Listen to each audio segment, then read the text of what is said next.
दोस्तों, किसी गांव में एक बूढ़ा बनिया रहा करता था। उसके पास एक पुराना चांदी का पात्र था। उस बूढ़े बनिए ने उसे संभाल कर संदूक में रख रखा था। उसने ये भी सोच रखा था कि जब सही मौका आएगा, सही अवसर आएगा, उस पर ही वो इसका उपयोग करेगा। एक दिन उसके यहाँ एक संत आए।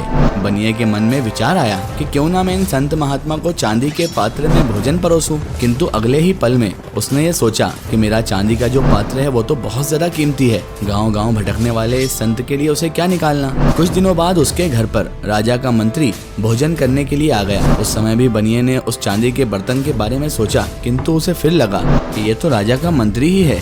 जब राजा खुद स्वयं मेरे घर पर भोजन करने पधारेंगे, तभी जाकर मैं अपना कीमती चांदी का पात्र निकालूंगा। इस तरह उसका जो बर्तन था, चांदी का पात्र था, वो बिना उपयोग के पड़ा ही रह गया। एक दिन बनिए की मृत्यु हो गई। उसकी मृत्यु के बाद उसके बेटे ने उसका संदूक खोला। उसने वो पात्र अपनी पत्नी को दिखाया और उससे पूछा, इसका क्या करें। पत्नी ने काले पड़ चुके चांदी के पात्र को देखा और बोली, अरे इसका क्या करना है, ये तो कितना गंदा मैला पात्र है, इसे कुत्ते को भोजन देने के लिए निकाल लो। दोस्तों, इससे हमें शिक्षा मिलती है कि जिस पात्र को बनिए ने इतना संभाल कर रखा, अंततः उसकी ये गति हो गई। इसीलिए दोस्तों, वस्तुओं का समय रहते इस्तेमाल करें, वरना समय निकल जाने के बाद उसका वास्तविक मूल्य नहीं रहता। आप इस बात से सहमत हैं या नहीं, कमेंट में जरूर बताएं।